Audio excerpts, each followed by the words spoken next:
Good morning friends, welcome back to my channel Shilpi's ফ্যামিলিতে আরেকটি নতুন ব্লগে তোমাদের সবাইকে অনেক অনেক ওয়েলকাম করছি।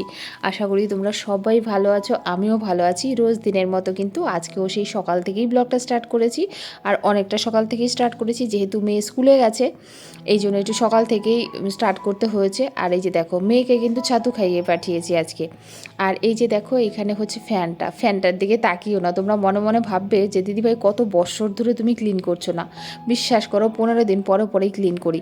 কিন্তু সমস্যা হয় কোনটা বলো তো, আমি যখন ক্লিন করি সেটা কি করে দেখাবো তোমাদের, কারণ এই ফ্যানটা এত উঁচুতে, ট্রাইপডটা ওইখানে রাখা যায় না। আর আমি চেয়ারের উপরে যেহেতু দাঁড়াই, কাউকে একজনকে চেয়ার যদি না ধরে না, তাহলে আমি ফ্যানটা পরিষ্কার করতে পারি না। খাটের উপরে চেয়ার রেখে তার উপরে দাঁড়িয়ে আমাকে ফ্যানটা পরিষ্কার করতে হয়, কারণ ডিস্টেন্সটা মানে অনেকটা উঁচুতে ফ্যানগুলো লাগানো হয়েছে। আর আমার ঘরের হাইটটা না একটু বেশি করা হয়ে গেছে। তো যাই হোক, আজকে এই যে দেখো না, বিছানা ঝাড়ুনিটা এটা কিন্তু কালকে বাড়ির থেকেই নিয়েছি, একজন নিয়ে এসেছিলো।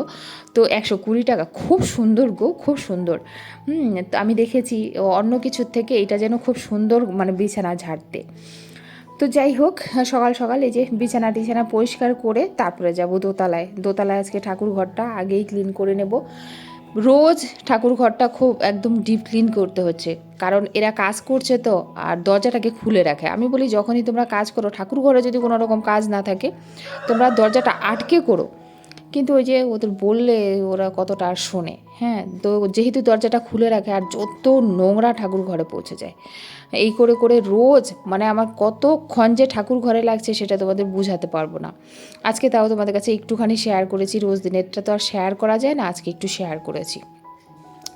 তো এই যে দেখো, এগুলো মুছে মুছে, আর ওই ঘরটাও মানে অলরেডি আমার ওই বেডরুমটা একদম ক্লিন করে চলে এসেছি। আজকে সবাই উঠে গেছে, আজকে সবার একদম ঘুম ভেঙে গেছে তাড়াতাড়ি। আর গৌতম গেছে মাংস আনতে, পোলট্রি। অবশ্য আজকে মাংস আনতে গেছে, সেটা আমিই বলেছি। অনেক দিন থেকে না শুধু মটন খেয়ে খেয়ে আর ভাল লাগছে না, আর আমি এমনি খুব একটা মাংস পছন্দ করি না, তবে হ্যাঁ, পোলট্রির মাংস হলে এক পিস অন্তত খাই। তো এই জন্য গেছে ও মাংস আনতে, আর রান্না করব হচ্ছে লাউ ডাঁটা দিয়ে ডাল। তোমরা তো জানো লাউ ডাঁটার ডাল কিন্তু দারুণ হয় খেতে, রসুন ফোড়ন দিয়ে, কালো জিরা ফোড়ন দিয়ে। তো মাংস আর ডাল করলে আর কিছু বোধহয় লাগবে না আজকে। আর ছোটো মেয়ে যেহেতু স্কুলে গেছে, ও তো এসে একবারে দুপুরে খাবে।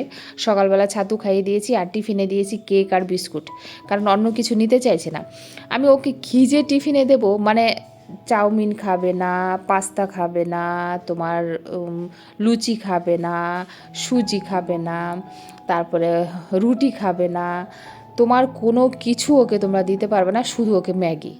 এবার ম্যাগিতে কতটা যে ক্ষতি হচ্ছে ওর, ওইটা ডাক্তারও বলেছে যে ওকে একদম ম্যাগি দেবেন না। সেইখান থেকে ওই টিফিন ছাড়া অন্য কোনো টিফিন দিলে খাবেই না। আমি বলছি তাহলে তুই বিস্কুট খা, কেক খা, ওইটা খেয়ে সারাদিন থাক, দুপুরে এসে ভাত খাবি তাও ভালো। সকালে পেট ভরে ভাত খাইয়ে দেবো, আবার ঘরে এসে ভাত খাবি, ওইটা ভালো। তুই টিফিনে খা চাই না খা, তবু তোকে ম্যাগি আমি দিচ্ছি না। মানে আজকে এত রাগ করেছি সকালবেলা, মানে মুখ ফুলিয়ে তারপর স্কুলে গেছে। হুম যেটাতে তোমার ক্ষতি হচ্ছে, ডাক্তারবাবু বারণ করেছে, তুমি সেটা বারবার খাচ্ছ। এর আগে যখন দিদি বাড়িতে গেছিলাম, তখন ওইখানে গিয়েও জানো এরকম বুকে ব্যথা। তো আমি মানে ওরা কিছুদিন ছিল, আমি বাবার বাড়ি চলে গেছি। হ্যাঁ, তো দিদি বলছে যে ওদেরকে দুজনকে একটু রেখে যা, বাবানকে নিয়ে আমি পরে আসছি। তো দিদির একটু স্কুল যেহেতু ছুটি ছিল না, দিদি বলছে তুই চলে যা, আমি পরে ওদের নিয়ে আসছি। আর আমার আর থাকতে ইচ্ছা করছিল না, শুধু মনে হচ্ছিল মার কাছে কবে যাব। যদি কোনো দিন চাকদার দিকে যাই, কারোর বাড়িতে বেশি দিন থাকতে ইচ্ছা করে না, দিদির কাছেও বেশি দিন থাকতে ইচ্ছা করে না, শুধু মনে মায়ের কাছে যাই। তো আমি ওখান থেকে বেরিয়ে গেছিলাম, ওরা ছিল। ও মা হঠাৎ করে দিদি রাত্রে ফোন করেছে যে সৃজাকে নিয়ে তো হসপিটালে এসেছি। বলছি কেন? বলে বুক ব্যথা। তারপরে ডাক্তার বলেছে ওকে একদম ম্যাগি ট্যাগি কিছু দেবেন না। তারপরে এইখানে এসে একদিন স্কুলে গেছে, স্কুলের থেকে হঠাৎ করে খবর এসছে যে আপনার মেয়ে হসপিটালে। তাহলে চিন্তা করো যে মায়ের মন কেমন হতে পারে, হসপিটালে আমার মেয়ে কেন? তারপরে দুজনই দৌড়ে গেলাম, গৌতম অফিস থেকে এলো, গৌতমকে ফোন করলাম, আমি এইখান থেকে গেলাম, তারপরে রেলের হসপিটালে, ভাগ্য ভালো আমাদের রেলেই নিয়ে গেছিলো, যেহেতু ও বলেছে যে আমার পাপা রেলে সার্ভিস করে, তো ওরা রেলের হসপিটালেই নিয়ে গেছিলো, যার জন্য খুব একটা সমস্যা হয় নাই, খুব তাড়াতাড়ি ওকে ট্রিটমেন্ট করেছিল। তারপরে যাওয়ার পরে বলছে যে ওর গ্যাসের থেকেই বুকের ব্যথাটা হচ্ছে, সেইখান থেকে ও ম্যাগি ছাড়া কিছু খাবেই না। আজকে রাগে বলছি তুই যদি না খেয়ে থাক, সকালে ওই দুটো ভাত রান্না করে দেবো, ওইটা খেয়ে যাবি, আবার দুপুরে এসে ভাত খাবি, তোকে আর কিছু খেতেই দেবো না। খুব রাগ করেছি আজকে। আর ওই রাগের অনেকটা ঝাঁজ বড় মেয়ের উপরেও পড়েছে, বলছে মা তুমি বোনকে করতে গিয়ে আমাকেও করছো। আমি বলছি হ্যাঁ, তোমাদেরকে এবারে খাওয়ার ব্যাপারে একটু টাইট দিতে হবে। তো যাই হোক, বলতে বলতে দেখো এখানে ডালটাও হয়ে গেছে আর এখানে মাংসটাও হয়ে গেছে। মাংসটা হালকা একটু ঝোল রাখবো, কারণ মায়ের ঘরে একটুখানি দিতে হবে, কারণ ভাই রয়েছে, ভাই খায়, যদিও আর কেউ খায় না, কিন্তু ভাই খায়, ভাইকে দিতে হবে, যার জন্য একটু ঝোল ঝোল করলাম। কারণ ভাতটা তো একটু মাখতে হবে, ঝোল ঝোল মানে তাও খুব একটা না, দেখেছো হালকা একটু, এবারে ফুটবে আরও কমে যাবে, ওই কি বলতে পারো ইসের মতোই হয়েছে। আর আমার রান্নাটা কিন্তু অনেক সকালে হয়ে গেছে, অনেক সকালে হয়ে গেছে। আর দেখবে যেদিন মাংস রান্না হয় না, সেদিন রান্নার ঝামেলা কম থাকে। কি জানি তোমাদের বলবে তো কমেন্ট করে ওরকম হয় কিনা। আমার যেদিন বিরিয়ানি করি বা মাংস করি সেদিন যেন রান্নার ঝামেলা থাকে না, কিন্তু যেদিন মাছ টাছ করি সেদিন প্রচুর ঝামেলা থাকে, বাটা বাটি কাটা কুটি।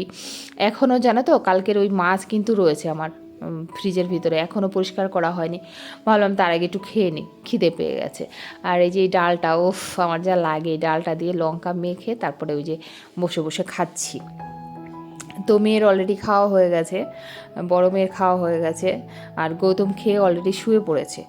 আর আমি এই যে ডাল দিয়ে এখন খাচ্ছি, খেয়ে না আজকে একটু ভাত খাচ্ছি, কেন বলো তো, অনেক দিন থেকে ভাত খাই না সকালবেলা, অনেক দিন, মনে পড়ে না কবে সকালবেলা ভাত খেয়েছিলাম। আর এই যে খাওয়া দাওয়া করে ভাবলাম মাছগুলো এবার কাটি, মাছগুলো কেমন আছে দেখতে হবে। তবে মাছগুলো কাটার পরে দেখলাম গরমকাল, তাও মাছগুলো এত টাটকা ছিল, যার জন্য মাছগুলো দেখবে কেমন একদম চারা চারা, মানে আলগা আলগা হয়ে আছে, মানে মাছটা নরম না একদমই। আর এই মোরলা মাছের লাউ পাতায় দিয়ে আমার ছোটো মেয়ের এত ফেভারিট, মানে বলার নেই, প্রচণ্ড খেতে ভালোবাসে। অবশ্য গৌতমও খেতে ভালোবাসে, আমিও ছোট মাছ ভালোবাসি, কিন্তু বড় মেয়ে খেতে চায় না, এর আরেক সমস্যা। ঘরে না 4 জন মানুষ 4 রকম পছন্দ, তাহলে কি করে হবে বলো। তো এই যে এসছি একদম, আজকে ভাবছি ছাদটা একটু ঝাড় দেবো, ছাদটা ঝাড় দেবো যেহেতু, তো ভাবলাম এই জায়গাটা একটু ঝাড় দিয়ে নিই। একটা সময় যখন ঘর করা হয় তখন আমি এইখানটায় না দেয়ালের মধ্যে কিছু টাইলস লাগিয়েছি, চিপকেছি, কেন বলো তো, এইখানে আমি রান্না করব। চিন্তা করো, ওই একতলার থেকে এসে এইখানে রান্না করা সম্ভব ওই জিনিস নিয়ে এসে? তো ভেবেছিলাম এইখানেই সমস্ত জিনিস রেখে এইখানেই রান্না করব, মশলাপাতি সব এইখানেই রেখে দেবো, যেগুলো এইখানের থাকবে, রান্নাঘরেরটা আলাদা রেখে দেবো, এটারটা এখানে রেখে দেবো, এইগুলো ভেবেছিলাম একটা সময়। বাবা এখন দেখি সম্ভব না, এইখানটা এত গরম, এত গরম, যেহেতু একতলায় থাকি টের পাই না যে সত্যিকারের দোতলায় আর দোতলার চাতালে যে কতটা গরম, একদমই বোঝা যায় না। আর কি জানি এই মাটিগুলো যখন আমি টবে দিয়েছি, ঘাস ছিল না কি জানি না, ঘাসের বীজ ছিল, ঘাস তুলে আমি শেষ করতে পারছি না, প্রচুর ঘাস হচ্ছে। আর ঘাস হওয়া মানে তো কী বলো তো, গাছের কমে যাবে, গ্রোথ কমে যাবে, কারণ ঘাসে কিন্তু অনেকটা মানে টেনে নেয়, আমি যতদূর জানি গাছের কি বলে ওইটাকে, পুষ্টিই তো বলে নাকি জানি না। তো গাছের যেটা প্রয়োজন পড়ে সেটা বোধহয় অর্ধেকটা ঘাসই টেনে নিয়ে নেয়, তো গাছ আর কী পাবে। বাজার থেকে একটুখানি সার এনেছি, ওদের কাছে বলেই এনেছি, যারা ধরো যাদের নার্সারি আছে ওরাই দিয়েছে, বললো 2-1 দানা করে দিয়ে দেবেন কিছুদিন পরে। তবে হ্যাঁ, গাছগুলোর বয়স যদি 1 মাস হয়ে থাকে যে আপনি লাগিয়েছেন, তবে তো জানি না 1 মাস হয়েছে কিনা, অন্তত 3 সপ্তাহ তো বোধহয় হয়েছে। যাই হোক, ঝাড়ঝোড় দিয়ে একদম চলে এসেছি নিচে। হ্যাঁ, এবার খাওয়াবো ছোটো মেয়েকে, কারণ ছোটো মেয়ে চলে এসছে, ওকে না খাওয়ালে হবে না, ওকে খাওয়াতে হবে। তো ঠাকুর পুজোটা দিয়ে নিই, ঠাকুর পুজো দিয়ে গিয়ে ওকে খাইয়ে দেবো। আর সকালে খাওয়াটা তো যেহেতু ভালো হয়নি, সকালে একটু রাগারাগি করেছি টিফিন নিয়ে, তো ভাবছি একটু তুলে খাইয়ে দেবো। আমরা তো মা বলো, একবেলা বকবো আরেকবেলা ভালোবাসবো। হ্যাঁ, আমরা কিন্তু বলার সময় অনেক কথাই বলি, সত্যিকারের কি আমরা মায়েরা পারি যে সন্তান না খেয়ে থাকবে, তার থেকে বরং ও যে জিনিসটা পছন্দ করে সেটাই করে দিই। আমরা অনেক সময় জানা সত্ত্বেও যে জিনিসটা ক্ষতি, ওরই ক্ষতি হয়, হ্যাঁ, তবু দেবো না। কিন্তু যখন না দিনের পর দিন একদমই না খেয়ে থাকবে, কিচ্ছু খেতে চাইবে না, তখন মনে হবে দূর একটুখানি দিয়েই দিই, অন্তত পেটটা তো ভরুক। এই ভুলগুলো আমরা করি বলেই না আমাদের ছেলেমেয়েরা এত রোগে ভোগে, জানো তো। এই ভুলগুলো আমরা করি বলে। আমরা বলতে আমি বিশেষ করে আমার কথাটাই বলি, আমি তোমাদের কথা একদমই বলবো না। হ্যাঁ, আমার এই জন্যই না আমার ছোটো মেয়েটা হয়তো বা ভোগে, একটু মায়া করে, যেহেতু এটা ভালোবাসে। গৌতম আজ থেকে প্রায় 2 বছর আগে থেকে বলছে যে ছোটো মেয়েকে তুমি রাত্রেবেলাটা রুটি খাওয়ানোর অভ্যাস করো। ও কিন্তু প্রচুর ভাত খাচ্ছে আর শরীর কিন্তু মোটা হয়ে যাচ্ছে। তো তখন থেকেই বলছিল, আর তখন থেকে যদি এই অভ্যাসটা পুরোপুরি কন্টিনিউ করে যেতাম তাহলে হয়তো আজকে এই দিনটা দেখতে হতো না। এখন তো ভাত ছাড়া কিছু বোঝে না, ভুক্কার, একদম ভাতের ভুক্কার। ভাত না হলে খাবো না তো খাবোই না। তো চলো, হ্যাঁ, এই যে ভাতটা ওর মেখে নিচ্ছি একটু লেবু দিয়ে। ও তো লেবুটা খুব ভালোবাসে, একটু টক খাবার ভালোবাসে, টক টক হবে। তো একটু লেবু, কাগজি লেবু, ওইটা একটু মেখে নিচ্ছি। এবার ওকে বসে বসে খাইয়ে দেবো।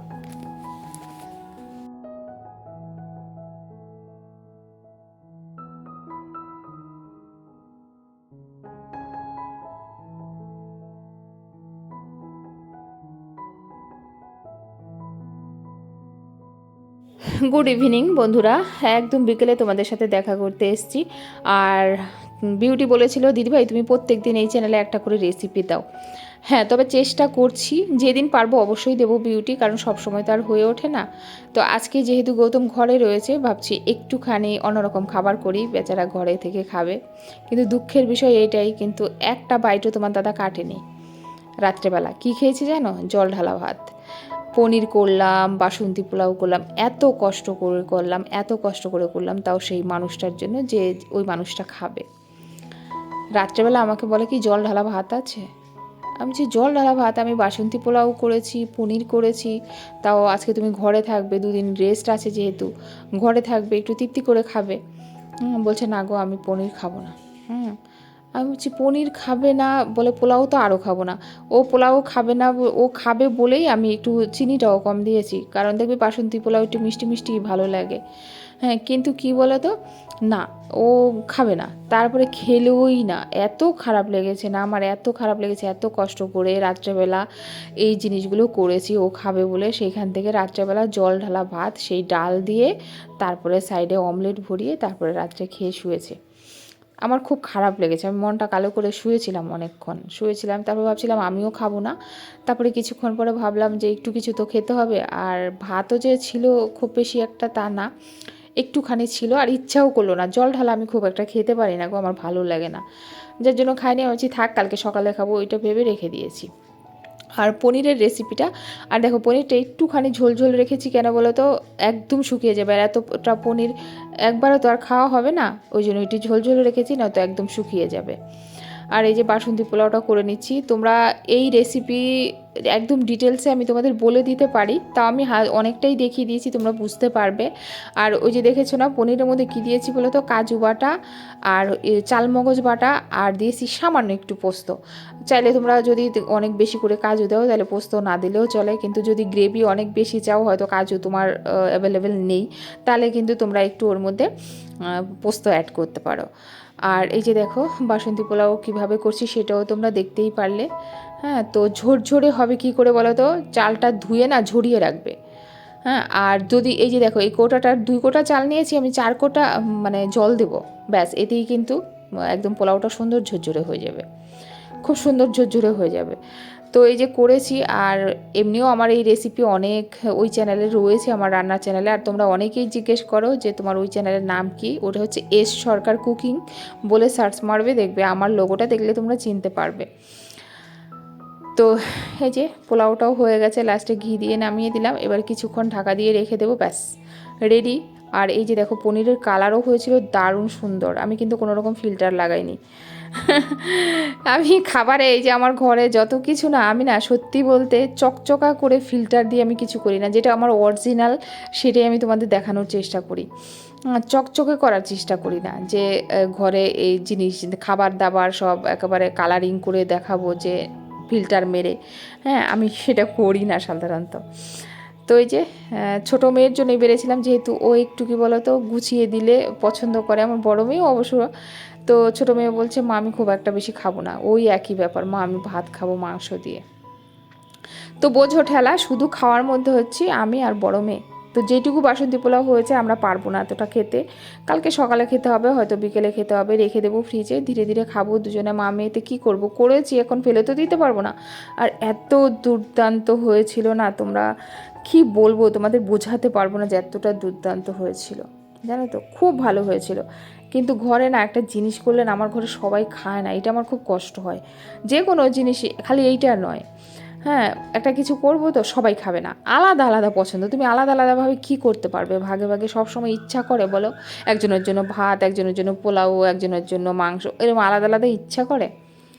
তো চলো, এই যে আমিও খেতে বসে গেছি। আজকের ভিডিওটা এই পর্যন্তই এন্ড করব। সবাই ভালো থেকো, সুস্থ থেকো, দেখা হবে একটা নতুন ভিডিওর সাথে। ততক্ষণে সবাইকে বলবো গুড নাইট, শুভরাত্রি, দেখা হবে কালকে, টাটা।